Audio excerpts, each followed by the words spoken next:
Dumb Husky and his white cat Shizun. Chapter 158. Shizun drinks the wedding wine. The wedding ceremony would last for 3 consecutive days. On the night before the wedding ceremony, a welcoming banquet was held. As the name implies, it was meant to be a welcome reception for all the guests.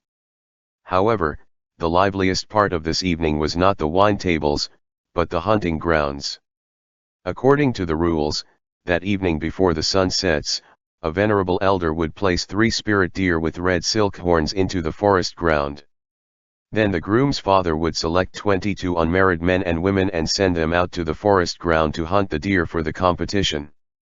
If the guest caught one of the spirit deer, they would receive 10 million gold coins. In the end, it was just a way for a rich sect like the Rufeng sect or the Guyuyu sect show off their richness. The Hall of Poetry and Music was a large room with green glazed tiled roof. Looking down from the hall, the hunting forest that was situated not far away was shrouded in the afterglow of the setting sun. The guests arrived in succession to congratulate Nanggonglu. Regardless of whether the visitors were rich or not, Nanggonglu politely returned their greetings and invited them to take their seats one by one. After half an hour of this, all the guests were finally seated. With a chime ringing in the hall, the night banquet officially began. I wonder which guests will sect leader Nanggong send to the forest ground to chase after the spirit deer. Wouldn't they draw lots? Let me tell you, all those who are chosen are all extremely lucky. Think about it. Those who successfully hunt the spirit deer will get a prize of 10 million gold coins, and the rest who weren't successful would be able to obtain other spirit beast or immortal fruits. Is there anything better in the world? While the lively discussion was ongoing, the door of the hall suddenly opened. Then, Nanggongsi and Song Kaiyutong walked up to the dais simultaneously.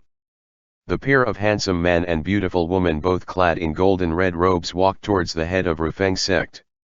Nanggonglu stood up and smiled as he nodded, saying in a clear and loud voice, "Esteemed guests, thank you for coming over from all over the world. It is truly a great fortune for you to visit the Rufeng sect and attend my son's wedding ceremony despite your busy schedules."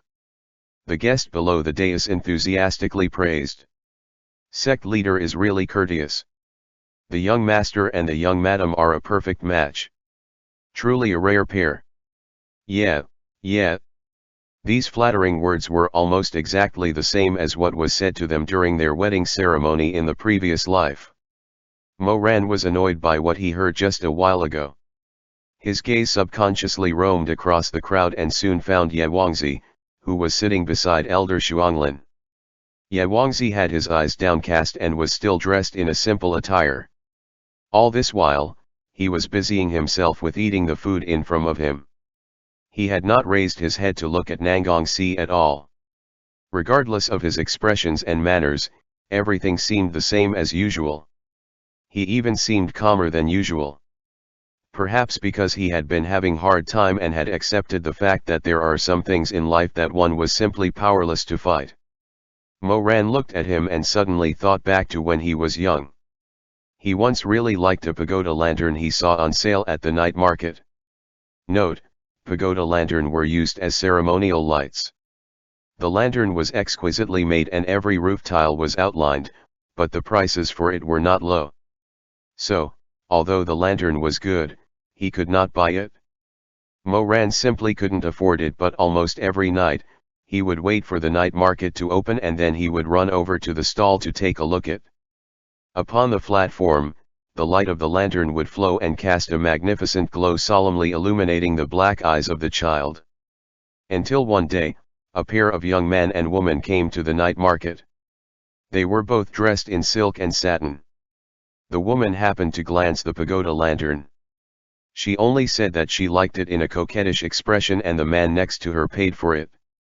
The lantern was thus sold. The pagoda lantern was taken away. Mo Ran raised his head and watched as the lantern maker took it off from the wooden shelf where it had been hung for a long time.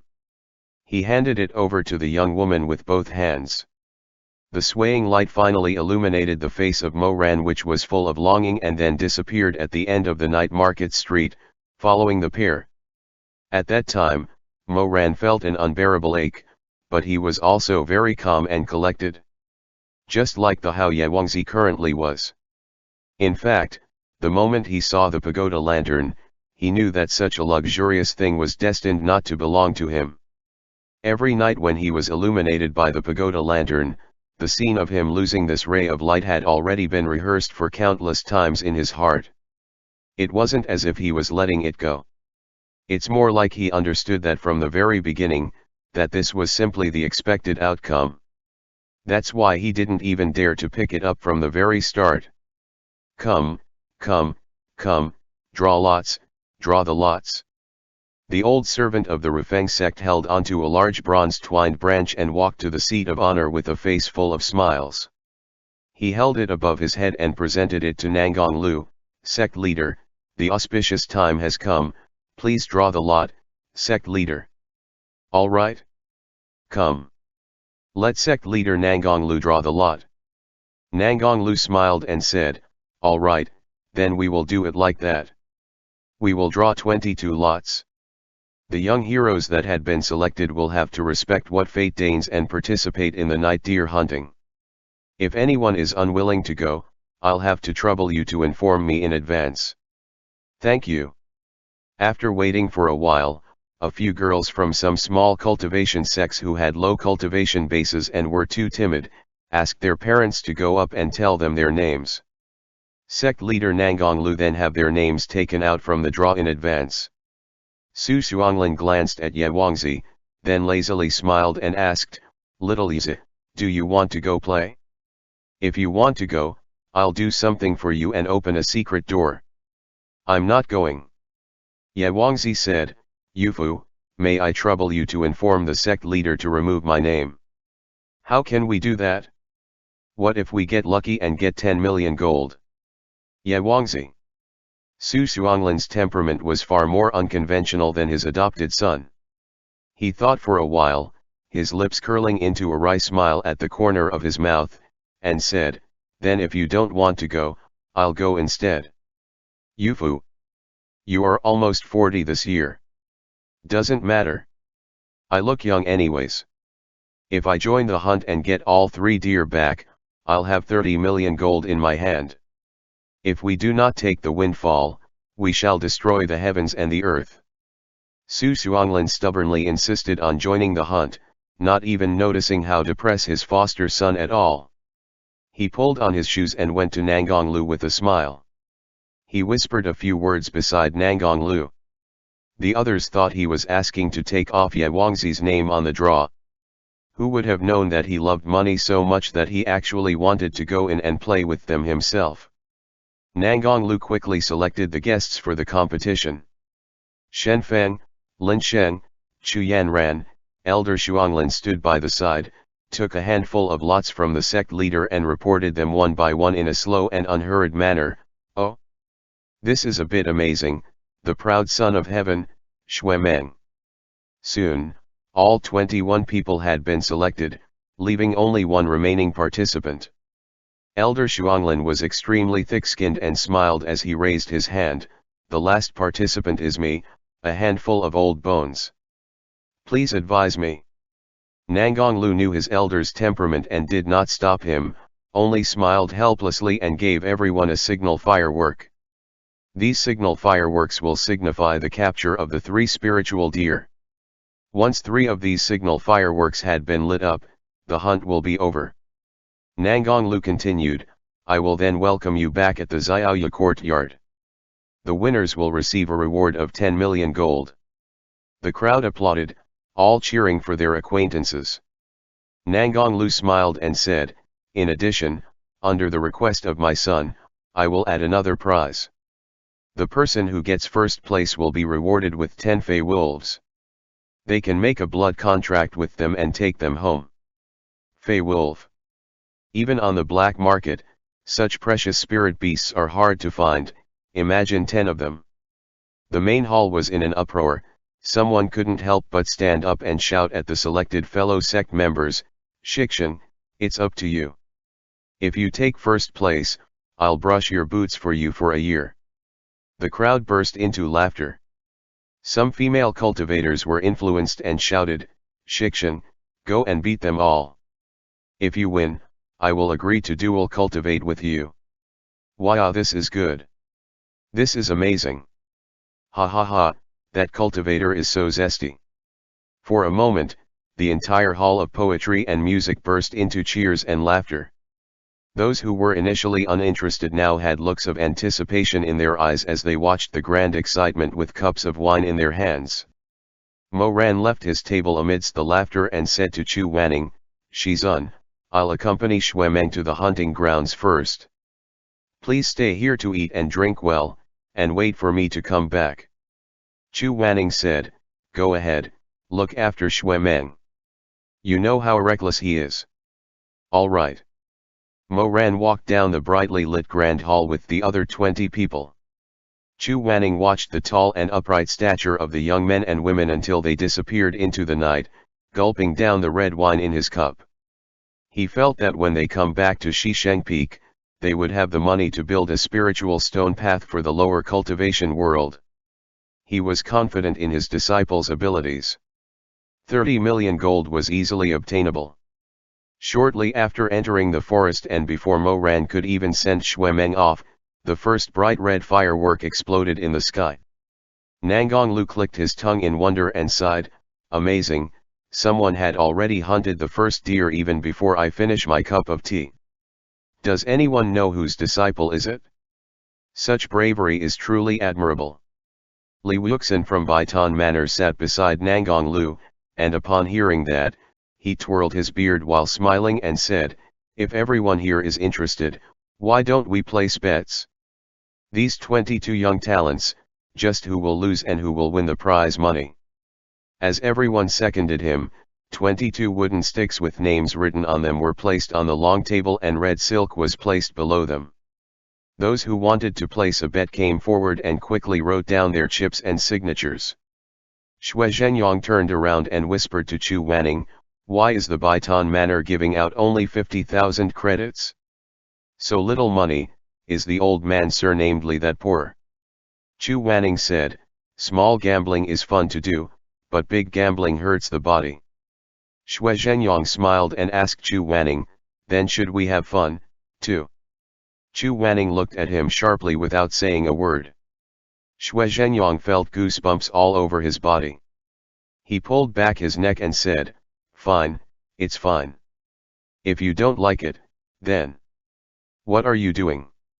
Elder Yu Heng took off his money pouch and slammed it on the table, and said expressionlessly, "If you want to do it, then go on and harm your body fully."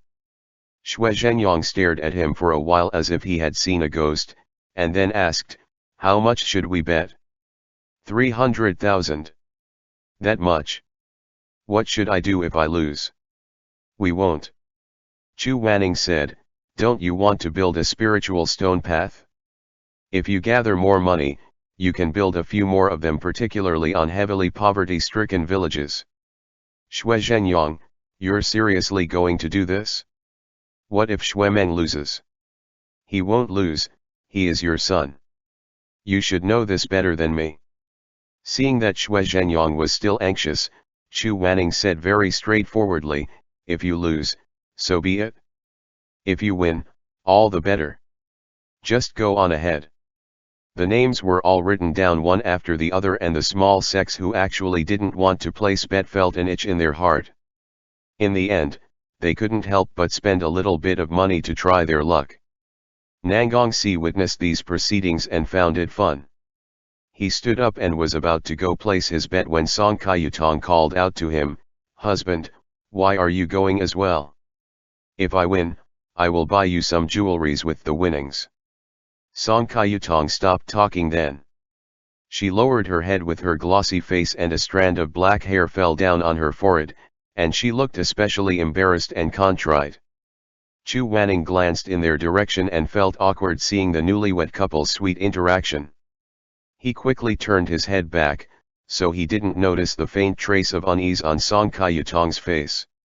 Nangong Si smiled and took the pen and walked before the long table. He was about to pick a personal choice and write it on a betting chip. Suddenly, he heard a sharp sound behind him.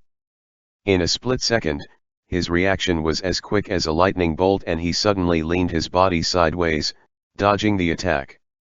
A snow-white light flashed past his cheeks, and then, bang, with a loud sound, it struck the main pillar of the hall made of golden nanmu.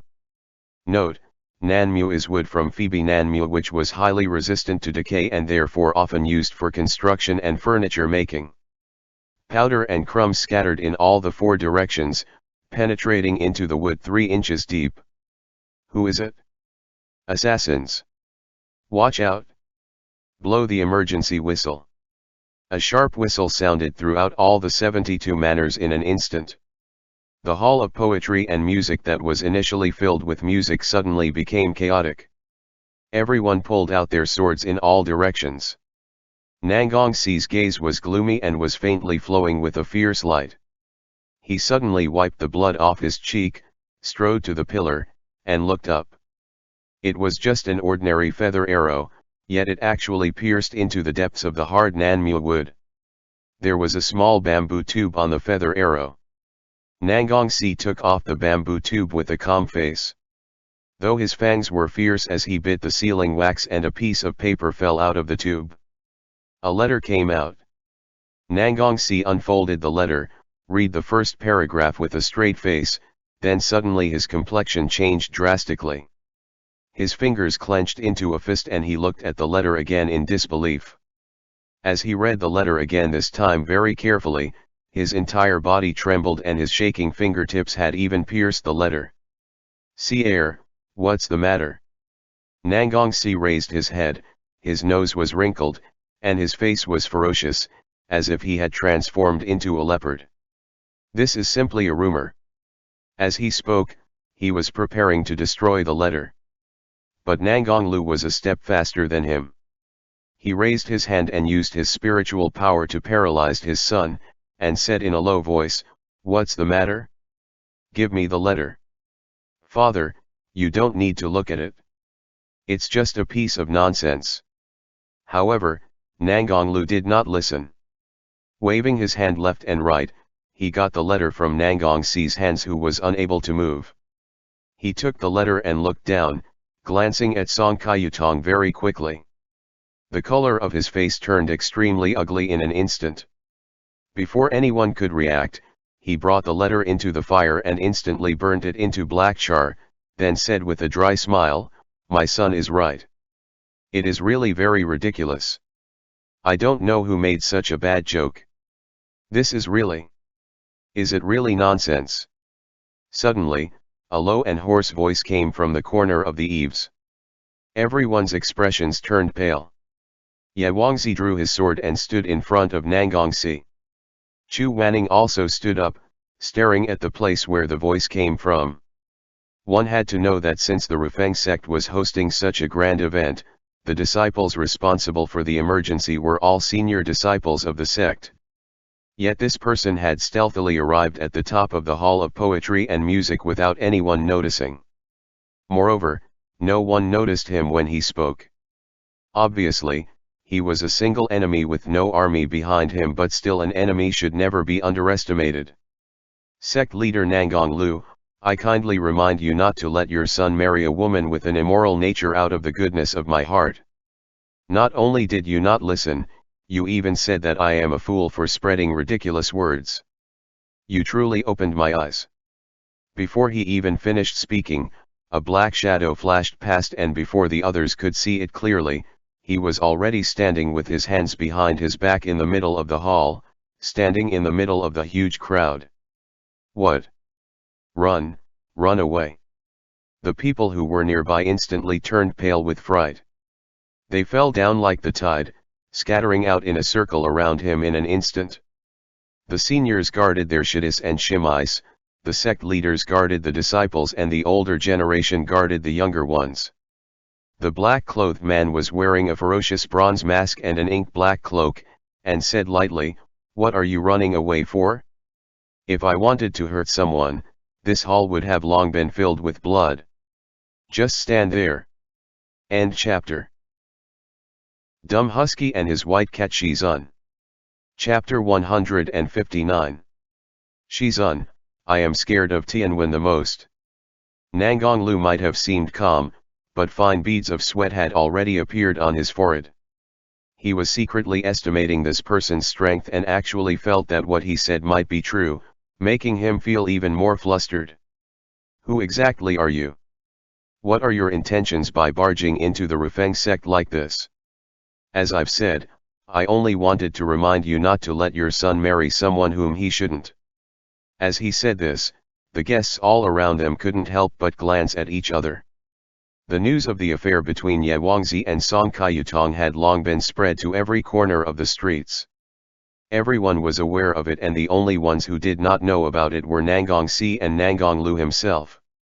However, the marriage invitation had already been sent out and the marriage certificate had already been issued. At that time, no matter how much he regretted it, he had to save face on behalf of his Rufeng sect. Nangong Liu's lips trembled for a moment before letting out a cold snort. He said, "It's fine as long as my son likes her.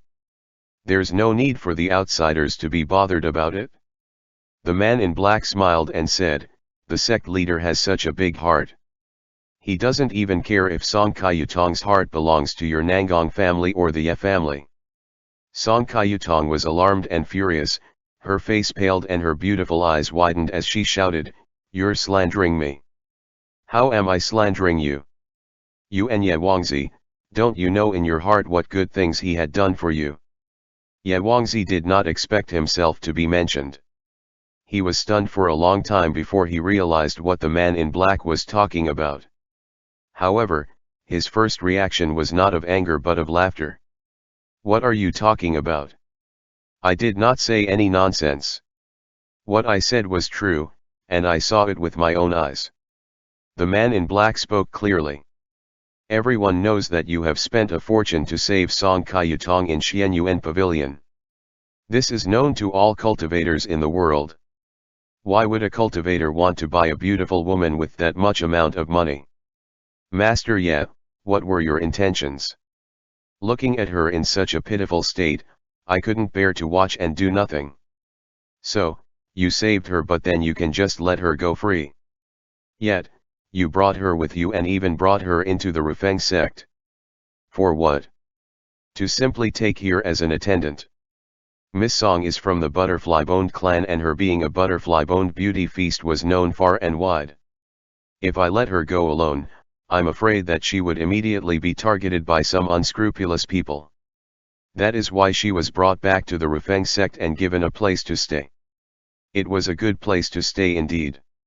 Young Master Ye is so kind. He was being accompanied by such a beautiful lady all day long, and you want us to believe nothing happened between you and her." The man in black mocked him, but Ye Wangzi did not seem ashamed at all when he heard it, as he said, "I have a clear conscience." Even though he said so, everyone did not believe it. Most people judged others based on their own measurements and insights.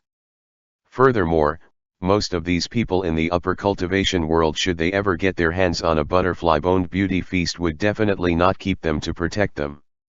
They would definitely use her for dual cultivation or even stew them to eat. Who amongst these would believe that Ye Wangzi was innocent? Therefore, the group of people exchanged glances with each other, and their expressions could not help but be contemptuous. In the originally anxious atmosphere, an obvious sense of depraved pleasure were born within the onlookers. Nangong Si said gloomily, "I think you are just looking for trouble, taking this opportunity to discredit people of my Rufeng sect. What does it have to do with you who I marry? Needless to say, where do you come from? Go back there. Young Master Nangong, you truly do not recognize good intentions." The man in black was pacing around the hall, suddenly stopped not far from Song Kaiyutong, smiled at her twice, and said, "Miss Song, your husband trusts you so blindly, no wonder you are able to stand here with your face unflustered and not beating anyone, calmly acting the part of the young mistress of Rufeng sect." Song Kaiyutong, on the other hand, was far less composed than the other two, as she said nervously, "Don't you dare insult my innocence. How can you and young Master Ye be innocent?" The man in black spoke casually, you were voluntarily serving him shortly after you were rescued by him. When you two had a private tryst, you thought no one had seen you, but you are not aware that eyes were watching you in the dark all this time. If you don't want people to know, then simply don't do it. Song Kayutong suddenly shouted, interrupting him. You're speaking nonsense. If I'm speaking nonsense, why are you trembling? I am angry. She panicked and looked towards Nangongsi, young master. Nangongsi went back to her side and protected her behind, staring at the black-clothed man with a pair of gloomy and cold eyes like a wolf. Don't slander people anymore. Whether I'm slandering you or not, let me just tell you one thing. The black-clothed man smiled. Young master Nangong, this beauty song's left thigh has a red mole, is it not so? Hearing these words, Nangongsi was stunned. You. About the size of a grain of rice, the color is bright, not dark red, but blood red. If I hadn't seen her and young master Ye having fun, how could I know such details about her? This. Young master. Song Kayutong panicked and pulled at Nangongsi's sleeve, saying with tears in his eyes, No, he wronged me, he must have taken advantage of the time when I was bathing. What's so good about watching you taking a bath? The black-clothed man was somewhat unhappy as he interrupted her. If you want to enjoy watching someone take a bath, go to Shisheng Peak and watch Elder Yuhang bathe and change his clothes. Elder Yuhang was piqued by the female disciples when taking a bath was also something well known in the entire cultivation world. At this point, everyone thought it was a bit funny. The courageous one even took a glance at Chu Wanning, but was caught by Chu Wanning with an astonishing murderous intent on his face that horrified them, and so, they lowered their heads in rapidly. As the black-clothed man walked around Nangongsi and Song Kayutong, he suddenly seemed to have thought of something. He clapped his hands and smiled. Right, I suddenly remembered something. Back then, when young master Ye bought Miss Song had a shrine sand personally placed on her wrist by the Hanlin divine hand. If Miss Song is truly pure and innocent, and I am nothing but a rumor-monger who cursed and slandered her, then her wrist must still have some cinnabar sand left on it. He paused for a moment, and then smiled at the pale-faced Song Kayutong, who was so disrespected and was trembling like a sieve. Miss Song, if you really want to clear your name, why don't you show us that shrine sand? How about it? Nangongsi was stunned, and turned around to comfort Song Kayutong. It's all right. You can show it to everyone, you. However, when he saw that Song Kayutong's lips had lost their color and her whole face was as white as paper, shivering with fear, he could not help but be shocked. After a while, he was a little puzzled and asked, Why are you? What's going on? Song Kayutong loosened her grip on Nangongsi's hand, took a step back, clutched her sleeve, and shook her head in tears. No. Nangongsi's eyes suddenly widened, as if he knew what had happened, and was speechless. The black-clothed man sneered, What's the matter? Don't you dare. No, it's not like that. I don't know either. Song Kayutong fell to the ground, tears falling down like rain, and said sorrowfully, I am not sure, I don't know either. Please, let me go. She clutched her sleeves tightly to prevent others from seeing clearly, but this act of trying to conceal something was tantamount to telling everyone that the shrine sand on her wrist had indeed disappeared, just like the black-clothed person had said. She promised people that she was a virgin. She was not married yet, but the red marks on her hands disappeared. Even if she jumped into the Yellow River now, she wouldn't be able to wash herself clean. The black-clothed man was just about to say more when he heard a cold and solemn voice not far away. In the light, Chu Wanning stood tall and said, The sand on Miss Song's wrist was still there a few days ago. The timing of the tryst between Miss Song and young master Ye that you were claiming does not tally with that.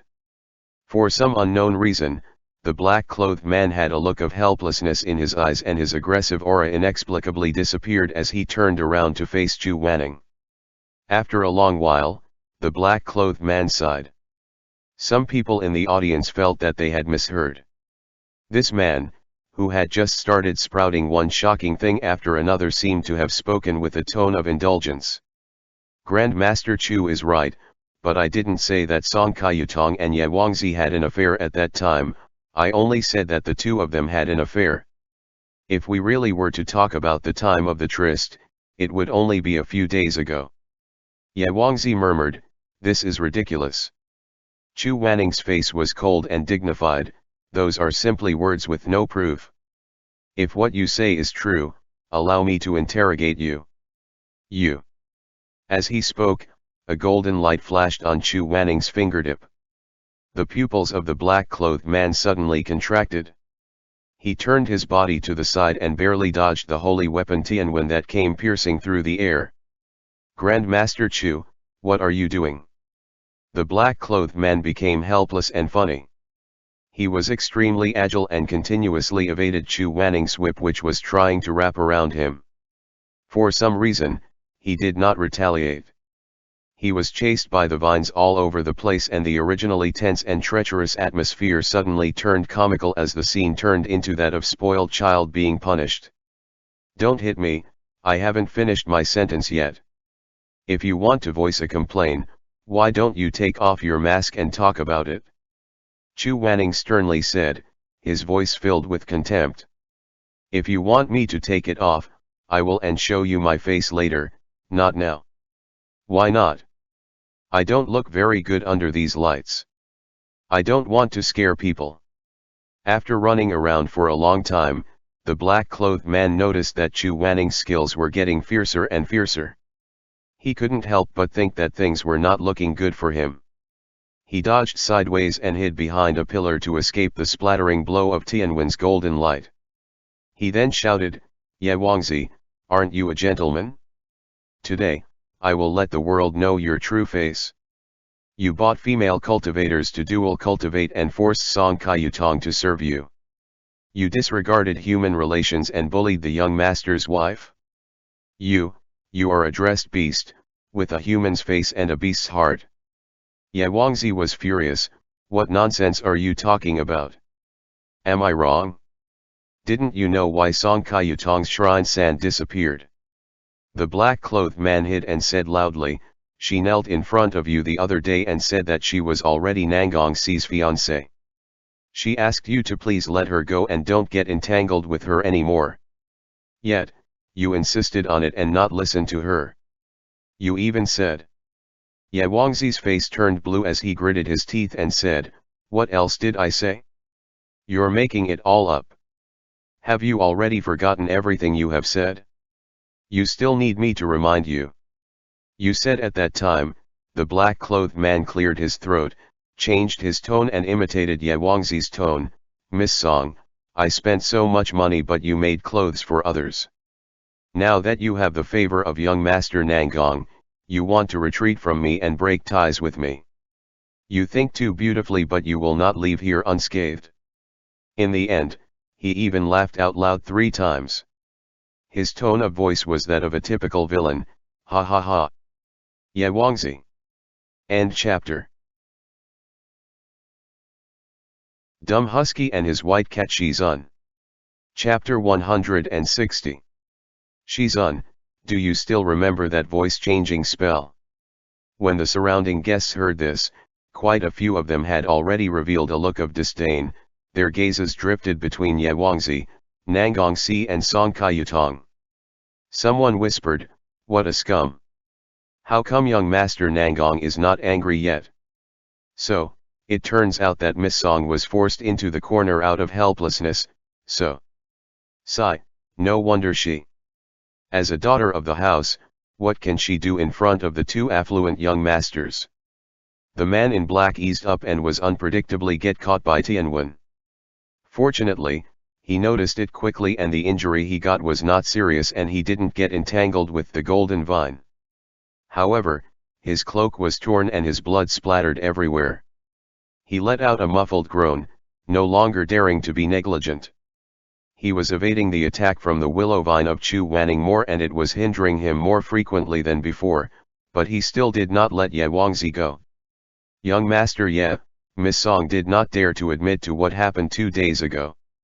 I'm afraid she was probably worried that she would hurt your relationship with Master Nangong. However, the blue sky has eyes and it is clear to whatever is not open to the public. Do you not have the slightest bit of shame, and do not intend to lower your head and apologize in front of everyone? Ye Wangzi was extremely angry, but he also found it ridiculous. He said, "What crime have I committed? You are not guilty, then is it Miss Song's fault alone? Although she didn't resist, I think she was only being coerced by you. Are you trying to say that she took the initiative and seduce you? That you didn't force her?" At this moment, Nangong Si, who was quiet, suddenly turned around, lowered his head to look at Song Kayutong and reached out a hand to help her up. Song Kayutong thought that he had extended his hand in an attempt to confirm the shrine sand on her wrist. When she woke up this morning, she found that the cinnabar on her wrist had disappeared, causing her heart to panic even more. However, this situation was getting worse and she was unable to explain it clearly at the moment. She thought that she would soon have a wedding night with Nangong Si in the dazzling bridal chamber. At that time, the cinnabar would also disappear on its own, so it would be better to not say anything for the next 2 days, in order to avoid any further misunderstandings. Who would have thought that someone would splash dirty water on her like this? Recalling that she was indeed rescued by Ye Wangzi, and that she had once served him as his attendant, and then thinking that her cinnabar had disappeared and the red mole on her leg had been clearly pointed out. All these points were uncontestable. She felt her mind buzzing and did not know what to do.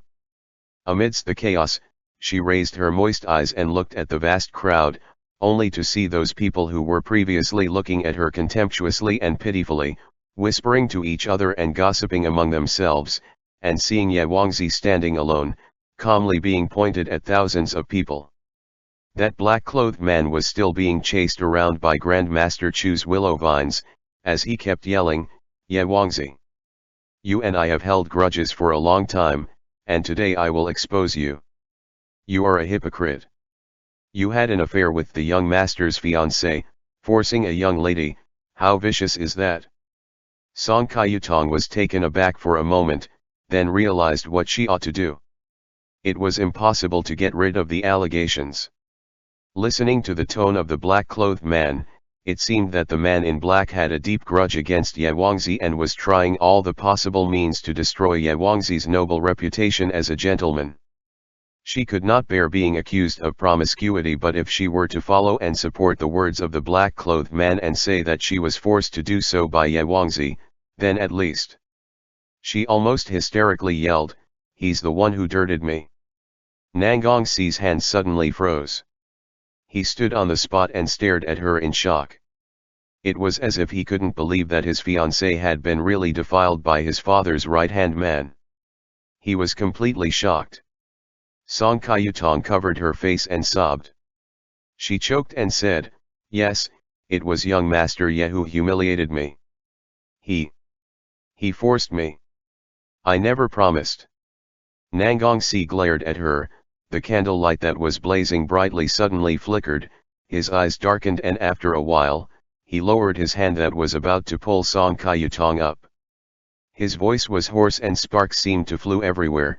"Do you know what you are talking about?" Seeing that he was furious, Song Kayutong felt even more apprehensive as she cried, "Young master, I'm sorry. I was afraid that my young master wouldn't allow me, so I have never dared to say it. I was scared, and even more afraid to speak. I was afraid that if I said it out loud, it would create enmity between young Master Ye and young Master Nangong. He is so highly treasured by the sect leader. If a rift between the two of you happens, wouldn't the Rufeng sect be divided into half?" As she spoke, she leaned down, her long sleeves falling to the ground. Her slender shoulders couldn't help but tremble, and she looked miserable and lamentable at the same time. Kayutong really doesn't know what to do, and didn't even dare to ask for the sect leader to make the decision. The humiliation she had suffered could only be concealed by herself. "My young master, Kayutong is ashamed of it, but she is sincere to you. But Nangongxi's face was pale white. He retreated backwards and shook his head, repeating, "You know. Do you know what you're talking about?" Song Kayutong's silky black hair covered her shoulders as the dim light in the lantern's shadow make it glimmered like silk, further making her seem delicate and pitiful. She sobbed sorrowfully, "It's Kayutong who is at fault. Young Master Nangong, I should not have hidden it from you, but I was alone, Nangongxi suddenly yelled and interrupted her, "Do you know what you just said?" Song Kayutong's entire body trembled violently from his voice as she raised her head. Her beautiful hair was wet from the tears, and her delicate face was full of sorrow. Her lips could not help but tremble. How can you do such a thing? You dare to? You can actually do such a thing." When the crowd heard Nangongxi talking like this, they could not help but frown and exchange glances with each other. Some of them could not help but whisper, "I have long heard that the Rufeng sect respects men and women, and are courteous and humble, but I did not expect that such a thing would happen. It's really cold that the one Nangongxi blamed was not Ye Wangzi, but the innocent Miss Song. Yeah, he's really shameless." Chu Wanning had already retracted his willow vines when he heard that Song Kayutong had admitted to it. However, seeing Nangongxi react like this, he was also a little at loss. In his memory, although Nangongxi was occasionally arrogant and willful, he still had a good conduct and was by no means such an unreasonable person. If this matter was true, then he should at least realize who's really at fault and further investigate Ye Wangzi instead of Song Kayutong. But from the looks of it, all of Nangongxi's anger was directed at Song Kayutong. How could this be so? Among all the guests, only Mei Hangxiu was peacefully seated. He drank his wine as he watched the scene unfold with excitement. If Xuemeng was here at this time, he would have noticed that this Mei Hangxiu here and the one he normally saw, were completely different. Though at this moment, he did look like the playboy from the Peach Blossom Spring with how the corner of his eyes were moist and oozing with suavity. Song Kayutong was still weeping and complaining, pushing all sorts of ugly things onto Ye Wangzi. Ye Wangzi was probably horrified by her words that he could not even utter a single word. He could only stare with wide eyes dumbfoundedly at the woman he had saved from the Xianyuan pavilion. It's Kayutong who was weak. She didn't have the courage to prove herself before young Master Ye showed up and was frivolous to prove her innocence. The young master had bestowed everything that he had gained upon the body of the duckweed, and everything that he had gained was due to him. But now that he knew he was in the wrong. I've heard everything from my young master. When he had finished listening to her cries, he suddenly raised his head and closed his eyes. The light that was originally lively and warm was now shining on his face, causing a dark shadow to billow about. His eyelashes trembled as if he was doing his best to suppress something. His palms formed into fists, completely devoid of any flesh and blood. The jut of his throat was bobbing and his heart was in turmoil like a raging sea. He endured, his cheekbones turned sharp, his veins on his forehead was bulging. He endured, his bones shivering and trembling, blood flowed fiercely in his heart. He endured, and finally could not hold it in any more. He violently cursed, pulled out his sword and slashed the table in front of Song Kayutong into two abruptly. What a mess! Song Kayutong, do you know, in my life, the thing that I hate the most and find intolerable is lying. As soon as he finished the sentence, he suddenly shouted, Ye Wangzi! Young Master Nangong! Ye Wangzi, come over here! He suddenly turned his head around, his eyes red and wet with tears. Come here! Ye Wangzi walked over, and the spectators thought that in the next moment, Nangongxi's sword would stab straight into Ye Wangzi's chest, directly cutting open the stomach of the courteous snake, pulling out the heart and throwing it onto the ground. They held their breath, staring nervously at the scene before them. Nangongxi gasped for breath and stared at Ye Wangzi for a while before saying hoarsely, You, remove the voice-changing spell. Voice-changing spell. Everyone was stunned as they looked at each other. What does this have to do with the voice-changing spell? That's right. This is so strange. What is this Ye Wangzi trying to do with the voice-changing spell? Was his original voice really that scary that it would frighten others? Or was there something shameful about his original voice? However, Ye Wangzi lowered his eyes and said, "Young master, I can't remove it." Nangongxi was startled. He stared at him and asked, "What did you say?" "Since I was 13, I have been using the voice-changing spell all the time. I have been using this voice for over 10 years, and the voice-changing spell has already penetrated deep into my spiritual core." Ye Wangzi paused for a moment before saying calmly, "I will never be able to regain my original voice." Nangongxi took a step back, horrified.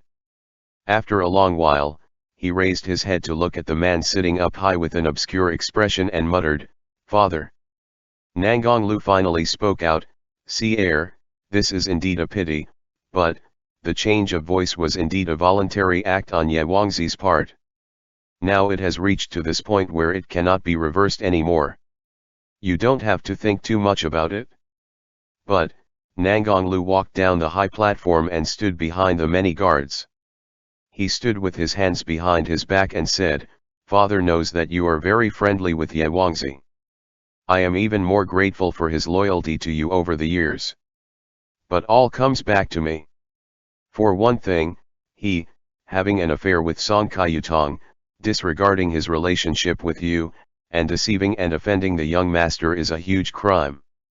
It never occurred to him that Nangonglu would say such a thing. Nangongxi said in astonishment, "Father." Nangonglu waved his hand, a blue light flashed and Nangongxi was immediately enveloped by a binding enchantment. He was taken aback for a moment, but then he angrily roared and tried to smash it from the inside. However, this spell was passed down by the Rufeng sect for generations. An ancestor of the Rufeng sect once killed his father in order to usurp the sect leader position. From then on, the sect leader's son would have to enter a blood pact with his father while he was still young. This spell was specially used by the father to detain his son and would last for less than an hour. No matter how powerful Nangongxi's force is, he couldn't break free from it. The words that he had shouted inside the barrier had been completely sealed and couldn't be heard by those on the outside at all.